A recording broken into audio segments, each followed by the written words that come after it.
സ്നേഹോദരങ്ങൾ പ്രിയുള്ളവരെ, പാഠഭേദത്തിൻ്റെ ഒരു പുതിയ പാഠത്തിലേക്ക് എല്ലാ മാന്യപ്രേക്ഷകരെയും സ്വാഗതം ചെയ്യുകയാണ്.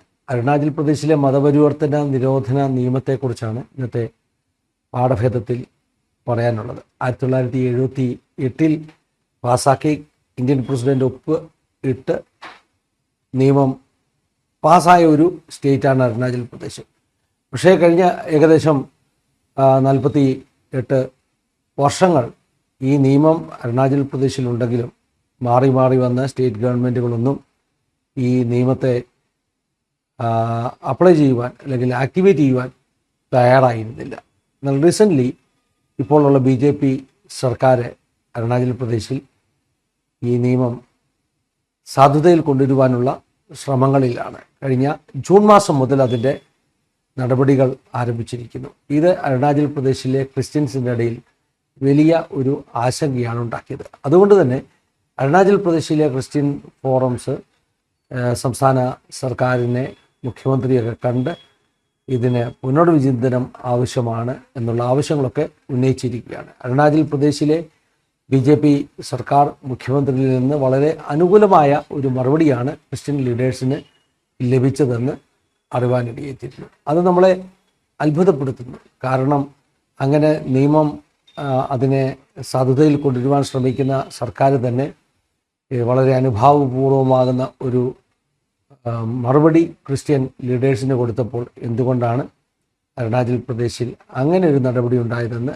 ആളുകൾ അത്ഭുതത്തോടു കൂടെ കാണുന്നു. ഇത് മനസ്സിലാക്കണമെങ്കിൽ അരുണാചൽ പ്രദേശിൻ്റെ ചില പശ്ചാത്തലങ്ങൾ കൂടെ നമ്മൾ മനസ്സിലാക്കണം. ഈ ആൻറ്റി കൺവേർഷൻ ബില്ല് മാത്രമല്ല അരുണാചൽ പ്രദേശിൽ ഇന്ന് വാർത്താ പ്രാധാന്യമുള്ള ഒരു സംസ്ഥാനമായി തീരുവാനുള്ള കാരണം. മറ്റ് പല കേന്ദ്രങ്ങളിൽ നിന്നും ആരോപണങ്ങൾ ഉണ്ടാകുന്നു. അരുണാചൽ പ്രദേശിൻ്റെ ഭാഗങ്ങൾ ചൈന പിടിച്ചെടുക്കുവാൻ ശ്രമിക്കുന്നു എന്ന ആരോപണങ്ങൾ ഈ ദിവസങ്ങളിൽ കേട്ടുകൊണ്ടിരിക്കുന്നു. ചൈനയുടേതെന്ന് അവകാശപ്പെടുന്ന ഒരു സ്ഥലമാണ് അരുണാചൽ പ്രദേശ്. ചൈനയുടെ അവകാശവാദം അങ്ങനെയാണ്. അരുണാചൽ പ്രദേശ് സംസ്ഥാനത്തുള്ളവർക്ക് ചൈനയിലേക്ക് പ്രവേശിക്കാൻ അവർ വിസ കൊടുക്കത്തില്ല. കാരണം അവരുടെ അവകാശവാദം അനുസരിച്ച് ചൈന പറയുന്നത് അരുണാചൽ പ്രദേശ് അവരുടെ സ്ഥലമാണെന്നാണ്. അതിനവർ പറയുന്ന ന്യായം അരുണാചൽ പ്രദേശിൽ താമസിക്കുന്ന ഗോത്ര വർഗ്ഗക്കാരൊക്കെ ചൈനീസ് വംശജരാണ് എന്നൊരു ന്യായമാണ് അവരതിന് ഉന്നയിക്കുന്നത്. എന്നാൽ ഭാരത സർക്കാർ അരുണാചൽ പ്രദേശിനെ ഇന്ത്യയുടെ ഭാഗമായി നിലനിർത്തുവാൻ ശക്തമായ നടപടികൾ എല്ലാ കാലത്തും സ്വീകരിച്ചുകൊണ്ടിരിക്കുന്നു. പണ്ട് തന്നെ അരുണാചൽ പ്രദേശിലുള്ള മിലിറ്ററി പ്രസൻസ് ഇത്രയധികം ഉണ്ടാകുവാനുള്ള ഒരു കാരണം അതാണ്. സിവിലിയൻസിൻ്റെ എണ്ണത്തിൻ്റെ പല മടങ്ങ് പട്ടാളക്കാരാണ് അരുണാചൽ പ്രദേശിലുള്ളത്. കാരണം അത് വളരെയധികം പൊളിറ്റിക്കലി ഇങ്ങനെയുള്ള വിവാദങ്ങൾക്ക് കാരണമായൊരു സ്ഥലമാകിയാൽ ഇന്ത്യക്ക് അവരുടെ ആ ഒരു പ്രദേശം സംരക്ഷിക്കേണ്ടത് ആവശ്യമാണ്. എന്നാൽ ഇപ്പോൾ വാർത്തകളിൽ നമ്മൾ കേൾക്കുന്നത് അരുണാചൽ പ്രദേശിലേക്ക് കയ്യേറ്റ ശ്രമങ്ങൾ ചൈന നടത്തിക്കൊണ്ടിരിക്കുന്നു എന്നുള്ള വാർത്തകളാണ് നമ്മൾ കേൾക്കുന്നത്. അത് വളരെ ആശങ്കയുള്ള വാർത്തകളാണ്, പ്രത്യേകിച്ചും അരുണാചൽ പ്രദേശിൽ താമസിക്കുന്ന ആളുകൾക്ക്. പണ്ട് നെഹ്റുവിൻ്റെ കാലത്ത് ഒരിക്കൽ ചൈന ഇന്ത്യയെ ആക്രമിച്ച് ഈ പറഞ്ഞ അരുണാചലൊക്കെ പിടിച്ചെടുത്ത് ആസാം വരെ അവർ ചൈനീസ് പട്ടാളം കയറി വന്ന ഒരു സമയമുണ്ട്. ഇന്ത്യക്ക് അന്ന് റെസിസ്റ്റ് ചെയ്യുവാൻ കഴിഞ്ഞില്ല. കാരണം ചൈനയുടെ ശക്തിയുടെ മുമ്പിൽ അന്നത്തെ ഇന്ത്യൻ പട്ടാളത്തിന് പിടിച്ചു നിൽക്കാൻ കഴിഞ്ഞില്ല. ഒരുപക്ഷെ നോർത്ത് ഈസ്റ്റ് മുഴുവൻ കൈവിട്ടു പോകുമെന്ന് ഇന്ത്യ ഭയപ്പെട്ട പ്രധാനമന്ത്രി ജവഹർലാൽ നെഹ്റു ഓൾ ഇന്ത്യ റേഡിയോയിലൂടെ നോർത്ത് ഈസ്റ്റ് ഞങ്ങൾക്ക് നഷ്ടപ്പെടുന്നതിൽ ഞങ്ങൾക്ക് സങ്കടമുണ്ട് എന്ന് പറയത്തക്കവണ്ണം വലിയ ഒരു ആക്രമണം ഉണ്ടായ ഒരു സമയമായിരുന്നത്. എന്നാൽ വേഗത്തിൽ തന്നെ ചൈന മറ്റ് നടപടികളൊന്നുമില്ലാതെ ആ പിടിച്ചെടുത്ത സ്ഥലം വിട്ട് പിന്നിലേക്ക് പിന്മാറുകയാണ് ചെയ്തത്. ഇങ്ങനൊരു ചരിത്രം അരുണാചൽ പ്രദേശിനും നോർത്ത് ഈസ്റ്റ് സ്റ്റേറ്റുകൾക്കും ഉണ്ടെന്നുള്ളത് നമ്മൾ ഓർമ്മയിൽ ഉണ്ടാകണം. അപ്പോൾ ഇവിടെ അരുണാചൽ പ്രദേശിൽ ഇപ്പോൾ ഞാൻ മുമ്പിലേക്ക് വെക്കുന്നത് രണ്ട് പ്രധാനപ്പെട്ട പ്രശ്നങ്ങളാണ്. ഒന്ന്, അരുണാചൽ പ്രദേശിന്മേലുള്ള ചൈനയുടെ അവകാശവാദങ്ങൾ. രണ്ടാമത്തെ പ്രശ്നം അവിടുത്തെ ആൻറ്റി കൺവേർഷൻ ബില്ല്. ഇത് രണ്ടും രണ്ട് പ്രശ്നങ്ങളാണ്. പക്ഷേ ഇതിൻ്റെ നടുവിലെ ബന്ധം ഒരു ചോദ്യമാണ്. ചൈന പോലെ ഒരു രാജ്യം പിടിച്ചെടുക്കുവാൻ ശ്രമിക്കുന്ന അരുണാചൽ പ്രദേശിൽ ആ സ്ഥലത്ത് ഏത് വിഷയത്തിനാണ് പ്രാധാന്യം കൊടുക്കേണ്ടത്? അവിടുത്തെ 48 വർഷങ്ങളായിട്ട് ഈ പറഞ്ഞതുപോലെ പാസ്സാക്കിയിട്ടും പ്രയോഗത്തിൽ വരുത്തുവാൻ കഴിയാതെ ചവറ്റുകുട്ടയിൽ കിടന്ന ഒരു ബില്ലിനെ എടുത്ത് രണ്ടാമത് പൊടി തട്ടിയെടുത്ത് അതിനെ അപ്ലൈ ചെയ്യുന്നതാണോ പ്രധാനം, അതോ അരുണാചൽ പ്രദേശ് പോലെയുള്ള വളരെ ടാക്റ്റിക്കലായിട്ട് ഇമ്പോർട്ടൻ്റ് ആയിട്ടുള്ളൊരു സ്ഥലം, ആ സ്ഥലത്തെ ഭാരതത്തിൻ്റെ ഒരു അവിഭാജ്യ ഘടകമായി നിലനിർത്തേണ്ടതിനുള്ള രാജ്യമൊന്നിച്ചുള്ള ശ്രമങ്ങൾ, ഇതിലേതിനാണ് ഇമ്പോർട്ടൻസ് കൊടുക്കേണ്ടത് എന്ന ഒരു ചോദ്യമാണ് ഇതിനെ രണ്ടിനെയും ബന്ധിപ്പിക്കുവാൻ വേണ്ടി ഞാൻ ഉപയോഗിക്കുന്നത്. ഇവിടെ നമ്മൾ ചർച്ച ചെയ്യുന്ന പല വിഷയങ്ങളും, പ്രത്യേകിച്ചും വന്ദേ മാതരം മുഴുവൻ പാടണോ കുറച്ച് പാടണോ, കൺവേർഷൻ ഇഷ്യൂസ്, ഇതൊക്കെ FCRA പ്രശ്നങ്ങൾ, ഇതൊക്കെ വളരെ അപ്രസക്തമാകുന്ന വിഷയങ്ങളാണ്. രാജ്യത്തിൻ്റെ ഒരു സുരക്ഷയ്ക്ക് നേരെ അയൽ രാജ്യങ്ങൾ വെല്ലുവിളികൾ ഉയർത്തുമ്പോൾ ചെറിയ ചെറിയ വിഷയങ്ങളിൽ ചർച്ച ചെയ്ത് രാജ്യം സമയം നഷ്ടപ്പെടുത്താതെ വലിയ വിഷയങ്ങളിലേക്ക് എന്തുകൊണ്ട് ഫോക്കസ് ചെയ്യുന്നില്ല എന്നതാണ് പ്രതിപക്ഷം പോലും ചോദിക്കുന്ന ചോദ്യം. ആ ചോദ്യത്തിന് പ്രസക്തി ഉണ്ടെന്ന് എനിക്ക് തോന്നുന്നു. രാജ്യത്തിലെ ജനങ്ങളെ ഇത്തരം അപ്രസക്തമായ ചോദ്യങ്ങളുടെ മുൻപിൽ നിർത്തി വലിയ പ്രശ്നങ്ങളിലേക്ക് ശ്രദ്ധ കൊടുക്കാതെ വഴിതിരിച്ചു വിടുകയാണെന്ന് ആരെങ്കിലും ആരോപിച്ചാൽ അതിന് കുറ്റം പറയേണ്ടതില്ല. അപ്പോൾ അരുണാചൽ പ്രദേശ് ഇങ്ങനെയുള്ള വളരെ വ്യത്യസ്തമാകുന്ന ഒരു സ്ഥലമാണ്. നമ്മൾ ഇന്ത്യക്കാരായ ആളുകൾക്ക് പോലും സ്റ്റേറ്റിന് പുറത്തു നിന്നുള്ളവർക്ക് അരുണാചൽ പ്രദേശിലേക്ക് പ്രവേശനം വേണമെങ്കിൽ അവർക്ക് പാസ്സൊക്കെ എടുത്തേ പ്രവേശിക്കുവാൻ കഴിയുള്ളൂ. വിദേശികൾക്ക് ഒരു കാരണവശാലും പ്രവേശനമില്ലാത്ത സ്ഥലമാണ് അരുണാചൽ പ്രദേശ്. ഇത്തരം ചില കാര്യങ്ങൾ അരുണാചൽ പ്രദേശിനെ കുറിച്ച് നമ്മൾ മനസ്സിലാക്കണം. ഇപ്പോൾ ആൻറ്റി കൺവേർഷൻ ബില്ലിനെ കുറിച്ചാണ് പറഞ്ഞു വരുന്നത്. എന്തുകൊണ്ടാണ് BJP സർക്കാർ അനുകൂലമാകുന്ന ചില മറുപടികൾ ഈ അരുണാചൽ പ്രദേശ് ക്രിസ്ത്യൻ ഫോറത്തിന് കൊടുത്തത്? അതിന് വളരെ പ്രധാനപ്പെട്ട കാരണം, അരുണാചൽ പ്രദേശ് 1978 മതപരിവർത്തന നിരോധനം പാസാക്കിയ ഒരു സംസ്ഥാനമാണെങ്കിലും ഇന്ന് ഔദ്യോഗികമായി തന്നെ സെൻസസ് അനുസരിച്ച് തന്നെ 30% ക്രിസ്ത്യാനികൾ താമസിക്കുന്ന ഒരു സ്ഥലമാണ്. അനൗദ്യോഗികമായിട്ട് 50%-ൽ അധികം എന്ന് പറയുന്നു. 1978 സ്ഥിതി അങ്ങനെയായിരുന്നില്ല. ആൻറ്റി കൺവേർഷൻ ബില്ല് അന്ന് പാസ്സാക്കിയപ്പോൾ, ആ നിയമം പാസ്സാക്കിയപ്പോൾ അവിടെ ഒത്തിരി പള്ളികൾ പൊളിച്ചു, തീയിട്ടു, അച്ഛന്മാരും പാസ്റ്റർമാരും അറസ്റ്റ് ചെയ്യപ്പെട്ടു. അങ്ങനെ വളരെ വലിയ ഒരു പ്രതിസന്ധിയിലൂടെ അരുണാചൽ പ്രദേശിലെ ക്രിസ്ത്യാനിറ്റി കടന്നുപോയ ഒരു സമയമായിരുന്നു അത്. വളരെ ചെറിയ ഒരു ന്യൂനപക്ഷം. എന്നാൽ ബില്ല് പാസ്സായതിന് ശേഷം അരുണാചൽ പ്രദേശിൽ വലിയ ദൈവിക പ്രവർത്തികൾ നടന്നു. അരുണാചൽ പ്രദേശിലെ പ്രമുഖമാകുന്ന പല ഗോത്രങ്ങളും ഒന്നടങ്കം ക്രിസ്തീയ വിശ്വാസത്തിലേക്ക് വന്നു. നിഷി എന്ന് പറയുന്ന ഒരു ഗോത്രത്തിൻ്റെ കണക്ക് 80-90% ആ ഗോത്രത്തിലെ ആളുകൾ അവർ ക്രിസ്തീയ വിശ്വാസത്തിലേക്ക് ചേക്കേറുവാൻ ഇടയായി തീർന്നു. അരുണാചൽ പ്രദേശിൽ 5000-ൽ അധികം ആളുകളെ സ്നാനപ്പെടുത്തിയ മലയാളി പാസ്റ്ററെ എനിക്ക് അറിയാം. അങ്ങനെ അദ്ദേഹം സ്നാനപ്പെടുത്തിയ പല ആളുകളും ഇന്ന് അരുണാചൽ പ്രദേശിലെ വലിയ മെഗാ ചർച്ചുകളുടെ പാസ്റ്റേഴ്സാണ്. അങ്ങനെ വലിയൊരു ക്രിസ്ത്യൻ മുന്നേറ്റം അരുണാചൽ പ്രദേശിൽ ഉണ്ടായിക്കഴിഞ്ഞപ്പോൾ ഇവിടെയും എടുത്തു പറയേണ്ട ഒരു പ്രത്യേക കാര്യമുണ്ട്. ഇത് കേൾക്കുമ്പോൾ ഈ പറഞ്ഞ ഗോത്രവർഗക്കാരൊക്കെ ഏതെങ്കിലും ഒരു ഹിന്ദു കമ്മ്യൂണിറ്റിയിൽ നിന്ന് ക്രിസ്തീയ വിശ്വാസം സ്വീകരിച്ചു എന്ന് തെറ്റിദ്ധരിക്കരുത്. അരുണാചൽ പ്രദേശിനെ കുറിച്ചുള്ള ഒരു റിപ്പോർട്ട് പറയുന്നത്, അരുണാചൽ പ്രദേശിൽ പ്രത്യേകിച്ചും ഈ പറഞ്ഞ ഗോത്രവർഗക്കാരിൽ നല്ല ഒരു പങ്കും പ്രകൃതിയെ ആരാധിക്കുന്നവർ, അല്ലെങ്കിൽ ആനിമിസ്റ്റുകൾ എന്ന് വേണമെങ്കിൽ നമുക്ക് പറയാം, പ്രകൃതി ശക്തികളെ, സൂര്യനെയും ചന്ദ്രനെയും ഒക്കെ ആരാധിക്കുന്ന, അല്ലെങ്കിൽ സ്പിരിറ്റിനെ, ആത്മാക്കളെ ആരാധിക്കുന്ന, പൂർവികന്മാരെയൊക്കെ ആരാധിക്കുന്ന വളരെ പ്രിമിറ്റീവാകുന്ന ഒരു വിശ്വാസം ഉള്ളവരാണ്. അതായത് അവരുടെ ചിന്ത അനുസരിച്ച് ഈ ഭൂമിയൊക്കെ നിയന്ത്രിക്കുന്ന ഒരു ശക്തിയുണ്ട്. ആ ശക്തിക്ക് അവർ പലപ്പോഴും പേരുകളൊന്നും കൊടുക്കാറില്ല. അങ്ങനെയുള്ള പ്രകൃതി ശക്തികളെയൊക്കെ ആരാധിക്കുന്ന ആളുകളാണ് അരുണാചലിലെ ഈ ട്രൈബൽസിൽ കൂടുതലുമുള്ളത്. വ്യവസ്ഥാപിതമാകുന്ന മതത്തിൻ്റെ ഭാഗമല്ലായിരുന്നു അവർ. അതായത് ഹിന്ദുയിസമോ ബുദ്ധിസമോ അങ്ങനെ ഏതെങ്കിലും ഒരു മതത്തിൻ്റെ ഭാഗമല്ലായിരുന്നു ഈ അരുണാചൽ പ്രദേശിലെ ആളുകൾ.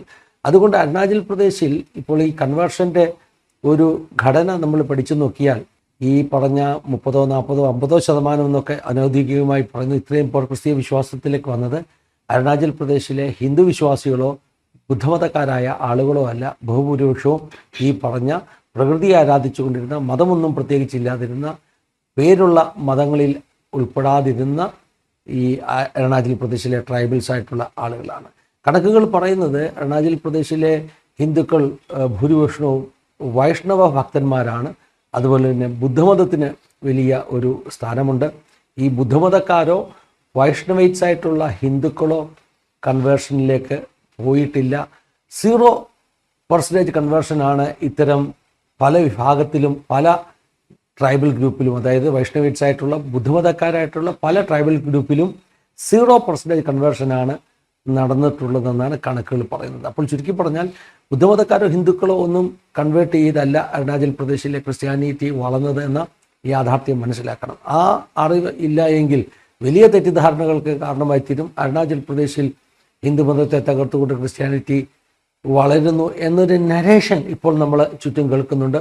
അത് ശരിയാണെന്ന് ആളുകൾക്ക് തോന്നുന്നു. കാരണം ഇത്തരം ഡേറ്റകളും ഇത്തരം സത്യങ്ങളും മറച്ചു വെച്ചുകൊണ്ടാണ് അത്തരം നരേഷൻസ് സൃഷ്ടിക്കുന്നത്. അപ്പോൾ പ്രകൃതിയെ ആരാധിച്ചുകൊണ്ടിരുന്ന, പ്രത്യേക മതത്തിലൊന്നും ഇല്ലാതിരുന്ന ഈ പറഞ്ഞ ഗോത്രങ്ങളൊക്കെ ക്രിസ്തീയ വിശ്വാസത്തിലേക്ക് വന്നു. അങ്ങനെ ഒരു വലിയ ക്രിസ്ത്യൻ മുന്നേറ്റം ഉണ്ടായി. ചുരുക്കി പറഞ്ഞാൽ അരുണാചൽ പ്രദേശിലെ ഇന്നത്തെ ഒരു ഡെമോഗ്രഫിയുടെ 50%, വോട്ടേഴ്സിൻ്റെ ഒരു 50% ക്രിസ്തീയ വിശ്വാസികളോ അനുഭാവികളോ ആണ്. അതുകൊണ്ട് തന്നെ BJP ആകട്ടെ, ഏത് വലതുപക്ഷ ചിന്താഗതിയുള്ള പാർട്ടി ആകട്ടെ, അവർക്ക് ഈ ക്രിസ്തീയ അനുഭാവികളുടെ വോട്ടില്ലാതെ അരുണാചൽ പ്രദേശിൽ ജയിക്കുവാൻ കഴിയില്ല.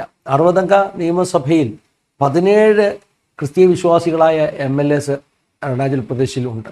ആ 17-ൽ ബഹുഭൂരിപക്ഷവും BJP MLAമാരാണ്. ആ BJP MLAമാർ തന്നെ ഈ പറഞ്ഞ അരുണാചൽ പ്രദേശ് മുഖ്യമന്ത്രിയെ കണ്ടിട്ട് ഈ ആൻറ്റി കൺവേർഷൻ ബില്ല് 78-ലെ ബില്ല് പുനഃസ്ഥാപിക്കരുത്, കുടിതട്ടിയെടുക്കരുത് എന്ന് ആവശ്യപ്പെട്ടു എന്നൊക്കെയാണ് നമുക്ക് മനസ്സിലാക്കാനിടയായിത്തീരുന്നത്. അതുകൊണ്ട് അരുണാചൽ പ്രദേശിൻ്റെ ഒരു പ്രത്യേകത അവിടെയുള്ള ക്രിസ്തീയ സമൂഹത്തിൻ്റെ ഭൂരിപക്ഷം കൊണ്ട് ഈ പറഞ്ഞ 48 വർഷം പൊടി പിടിച്ചു കിടന്ന ബില്ലിനെ തിരിച്ചെടുത്തു കൊണ്ടുവന്ന് സ്ഥാപിക്കുക എന്നുള്ളത് എളുപ്പമുള്ള ഒരു കാര്യമല്ല. അതുകൊണ്ട് തന്നെയാണ് BJP സർക്കാർ അരുണാചൽ പ്രദേശ് മുഖ്യമന്ത്രി അനുഭാവപൂർവമാകുന്ന ഒരു മറുപടി ക്രിസ്ത്യൻ ലീഡേഴ്സിന് കൊടുക്കുവാൻ ഇടയായിത്തീരുന്നത്. ഇതോടൊപ്പം തന്നെ ചേർത്ത് ചിന്തിക്കേണ്ട മറ്റൊരു വിഷയമാണ് അരുണാചൽ പ്രദേശിലേക്കുള്ള ഇല്ലീഗൽ മൈഗ്രേഷൻ. ഇല്ലീഗൽ മൈഗ്രേഷൻ എന്ന് പറയുമ്പോൾ നമ്മൾ ചിന്തിക്കരുത് ഇന്ത്യയുടെ മറ്റേതെങ്കിലും സ്റ്റേറ്റിൽ നിന്ന് ചെല്ലുന്ന ആളുകളാണെന്ന്. അങ്ങനെയല്ല കേട്ടോ. ഇന്ത്യയുടെ പല ഭാഗങ്ങളും നേരിടുന്ന ഒരു പ്രശ്നമാണ് ബംഗ്ലാദേശി പൗരന്മാർ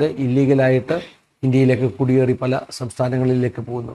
ഈ വിഷയത്തിൽ വളരെ വലിയ പ്രതിസന്ധി നേരിടുന്ന ഒരു സ്റ്റേറ്റാണ് അരുണാചൽ പ്രദേശ്. അങ്ങനെ ബംഗ്ലാദേശിൽ നിന്ന് കുടിയേറുന്നവർ പലരും ഈ പറഞ്ഞ മുസ്ലിം വിശ്വാസികളായതുകൊണ്ട് അരുണാചൽ പ്രദേശിൽ അവർ കുടിയേറിയിട്ട് അവർ വന്നിട്ട് അവിടെ മസ്ജിദുകൾ പണിവാൻ ഇടയായി തുടങ്ങുന്നു. ഇതൊരു വലിയ പ്രശ്നമായിട്ടാണ് അരുണാചൽ പ്രദേശ് സർക്കാർ കൺസിഡർ ചെയ്യുന്നത്. ആ സ്റ്റേറ്റിൻ്റെ ഡെമോഗ്രഫിയെ ഒത്തിരി മാറ്റുന്ന ഒരു വിധത്തിൽ ഇല്ലീഗൽ മൈഗ്രേഷൻ ഉണ്ടായിക്കൊണ്ടിരിക്കുന്നു. അപ്പോൾ ഈ ഇല്ലീഗൽ മൈഗ്രേഷനും അവിടെ ഉണ്ടാകുന്ന മസ്ജിദുകളും ഒക്കെ പേര് പറഞ്ഞുകൊണ്ടാണ് ഇപ്പോൾ ഈ ആൻറ്റി കൺവേർഷൻ ബില്ല് നിർബന്ധമായിട്ട് കൊണ്ടുവരുവാൻ ശ്രമിക്കുന്നത് എന്നതാണ് ഗവൺമെൻറ്റിൻ്റെ ഒരു അവകാശവാദം. എന്താണെങ്കിലും ഇന്ത്യയിലെ ആൻറ്റി കൺവേർഷൻ ബില്ല് നിയമം കൊണ്ടുവന്ന സ്റ്റേറ്റുകളിൽ, വളരെ നേരത്തെ തന്നെ നിയമം കൊണ്ടുവന്ന സ്റ്റേറ്റുകളിൽ വളരെ പ്രധാനപ്പെട്ട ഒരു പേരാണ് അരുണാചൽ പ്രദേശിൻ്റെ പേര്. 48 വർഷം മുമ്പ് ഈ നിയമം ഇവിടെ പാസ്സാക്കി. 60കളിൽ ഒറീസയിലാണ് ഇന്ത്യയിൽ ആദ്യമായിട്ട് ഒരു ആൻറ്റി കൺവേർഷൻ നിയമം കൊണ്ടുവന്നത്. അതിനുശേഷം മധ്യപ്രദേശിൽ വന്നു.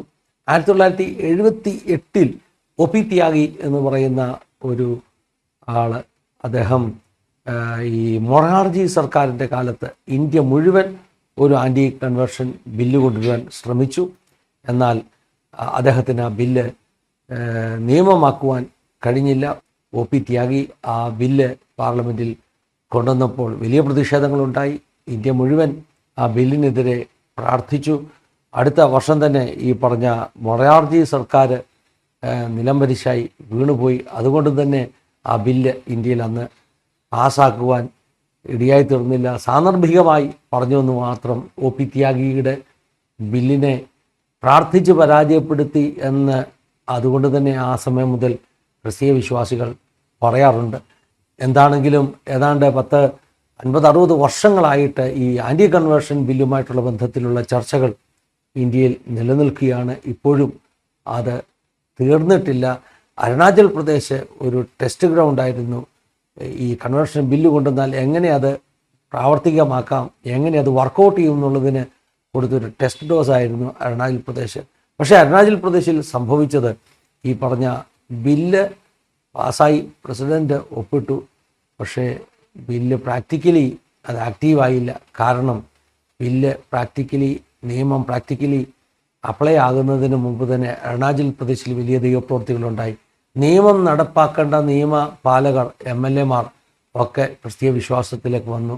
അങ്ങനെ ദേശത്ത് വലിയ വ്യത്യാസമുണ്ടായി. പാഠഭേദത്തിലൂടെ പ്രേക്ഷകരുമായിട്ട് കൈമാറുവാനുള്ള ഒരു പാഠമെന്ന് പറയുന്നത് ഈ ഇത്തരത്തിലുള്ള നിയമങ്ങൾക്കോ നിയമവ്യവസ്ഥകൾക്കോ ഒന്നും ഒരു മനുഷ്യൻ്റെ വിശ്വാസത്തെ തടഞ്ഞു നിർത്തുവാൻ കഴിയില്ല. രേഖകളിൽ ഒരുപക്ഷെ അവർ ഏതെങ്കിലുമൊക്കെ ഒരു മതത്തിൻ്റെ ഭാഗമായി അറിയപ്പെട്ടാലും അവരുടെ ഉള്ളിൽ ഉള്ള വിശ്വാസത്തെ തടവാൻ ആർക്കും കഴിയില്ല.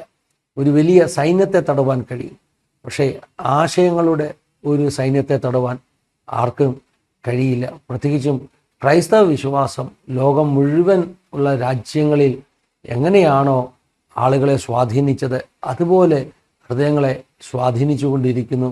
അതിനെ തടവാൻ ആർക്കും കഴിയുകയില്ല എന്നുള്ളത് ചരിത്രത്തിലെ സത്യമാണ്. ഒരുപക്ഷേ ഈ ആൻറ്റി കൺവേർഷൻ ബില്ലിനൊക്കെ അനുകൂലിക്കുന്നവർക്ക് ഞാൻ പറഞ്ഞ ഈ സ്റ്റേറ്റ്മെൻറ്റ് ഒരു ദുഃഖസത്യമായിരിക്കും, കയ്പുള്ള സത്യമായിരിക്കും. പക്ഷേ അതാണ് സത്യമെന്ന് പറഞ്ഞുകൊണ്ട് പാഠഭേദത്തിൻ്റെ ഈ എപ്പിസോഡ് ഇവിടെ അവസാനിപ്പിക്കുകയാണ്.